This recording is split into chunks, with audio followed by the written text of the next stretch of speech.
Hi guys, good morning. So nandito tayo ngayon sa Kumeyo. Guys, sa mga interesado sa mga turista pupunta ng Japan, ang Kumeyo ay magaganda talaga. Yung mga pre-love nila medyo pricing lang pero at mga mukhang bago pa. So tingnan nyo na lang yung video ko. Namimili ngayon mga turista rito. Sa mga pre-love, ang daming mga turista guys. At ang laking tulong yun ha. Dahil 10% yan guys. Pag marami kang bibilhin ay laking tulong talaga. Alam ko bawal mag-video dito. Patago lang to kaya konti lang ang kuha natin. Nakatakot din kasi ang daming nagbantay. So, enjoy! Samahan nyo ako hanggang dulo.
Não tiver o dinheiro dela do hospital.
So guys, nandito tayo ngayon sa ibang thrift shop. Ito naman, medyo affordable lang, medyo mura. Tingnan nyo, kumikintab rin sa camera ko. Isa naman itong diesel. Ito ng mga glitters guys. Isa naman itong handbag.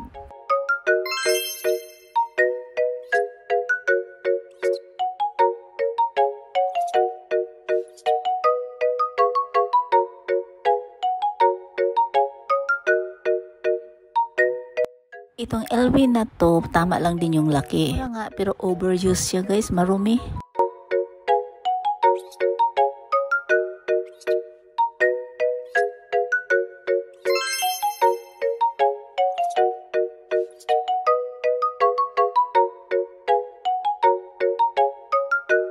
So, kaya pala mura dahil may gas. Gas malaki siya oh.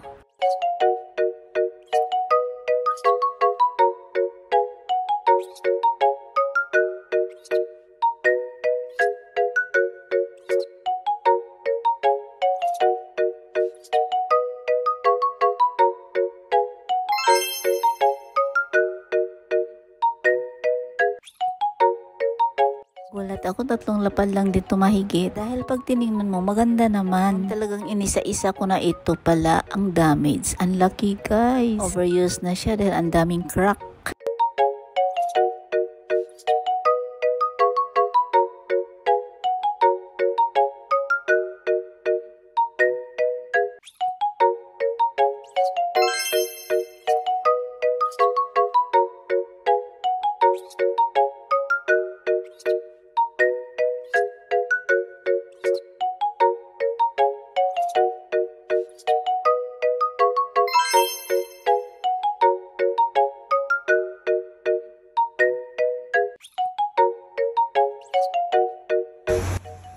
Guys, isang Gucci. Pwede siyang pang sling bag. Personal, maganda siya, hindi siya marumi ha. At tama lang din yung laki.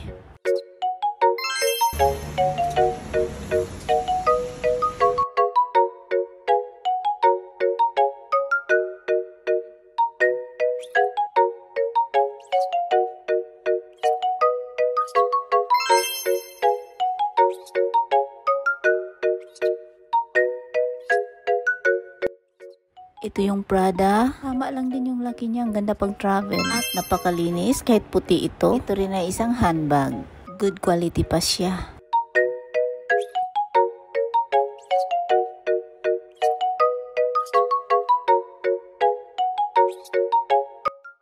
Ito naman ay isang Celine. Napakalinis din. Napakaganda yung kulay din niya. Napaka-bright. Matingkad ba? Ito rin ay isang handbag. Pwede na. Brand pa lang, panalo na at mura pa.